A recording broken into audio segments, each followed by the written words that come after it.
കുട്ടികൾക്ക് നൂതന കൃഷിരീതികളും പോഷകാഹാര പാചക വിധികളും പകർന്നു നൽകി മാടായി BRC. മാടായി ഉപജില്ലയിലെ തെരഞ്ഞെടുക്കപ്പെട്ട 12 സ്കൂളുകളിലെ വിദ്യാർത്ഥികൾക്കാണ് പരിശീലനം നൽകിയത്. കുട്ടികളെ സ്വയം പര്യാപ്തമാക്കുക എന്ന ലക്ഷ്യം മുൻനിർത്തിയാണ് സർവശിക്ഷ കേരളം മാടായി BRCയും യൂണിസെഫും ചേർന്ന് മാടായി ഉപജില്ലയിലെ 12 സ്കൂളുകളിലെ തെരഞ്ഞെടുക്കപ്പെട്ട വിദ്യാർത്ഥികൾക്ക് പരിശീലനം നൽകിയത്. സ്വന്തമായി തയ്യാറാക്കാവുന്ന പോഷകാഹാരങ്ങളെക്കുറിച്ചും ഗ്രോ ബാഗ് കൃഷിയോടൊപ്പം സ്ഥലപരിമിതി ഉണ്ടെങ്കിലും കൃഷിയെ ചേർത്ത് പിടിക്കാനാവുന്ന ഹൈഡ്രോപോണിക് കൃഷിരീതികളെക്കുറിച്ചും കുട്ടികൾക്ക് പരിശീലനം നൽകി. ആധുനിക രീതിയിലുള്ള കൃഷിരീതികളെക്കുറിച്ച് നാം അറിഞ്ഞിരിക്കേണ്ട ആവശ്യകത ഏറെയാണെന്ന് മാടായി പഞ്ചായത്ത് പ്രസിഡന്റ് സഹീദ് കായ്ക്കാരൻ പറഞ്ഞു. ഈ കൃഷിയുടെ പുതിയ ആധുനിക രീതിയിലുള്ള ടെക്നോളജി പറഞ്ഞു കൊടുക്കുന്ന ഒരു ക്യാമ്പാണിത്.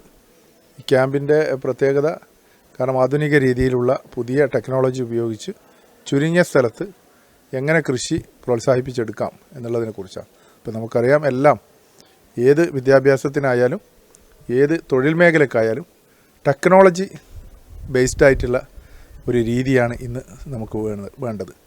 ടെക്നോളജി ഇല്ലെങ്കിൽ എന്ത് വിദ്യാഭ്യാസവും എന്ത് കഴിവും നമുക്കുണ്ടായിട്ട് കാര്യമില്ല എന്നുള്ളിടത്തേക്ക് നമ്മൾ എത്തിക്കൊണ്ടിരിക്കുന്ന ഒരു സാഹചര്യം കൂടിയാണ്.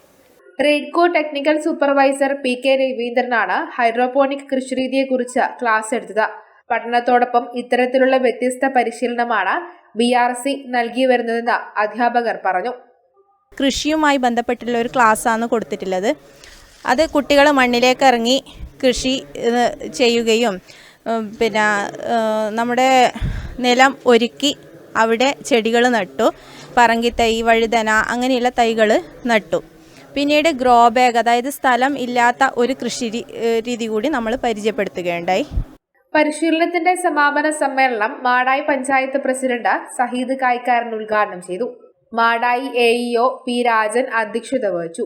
SA ജീവാനന്ദ, N നിമിഷ, MV Vinod Kumar, AV Satheesan, P Saritha, M Rama, കൃഷി ഓഫീസർ KK സുനീഷ് തുടങ്ങിയവർ സംബന്ധിച്ചു. News bureau, Pazhayangadi.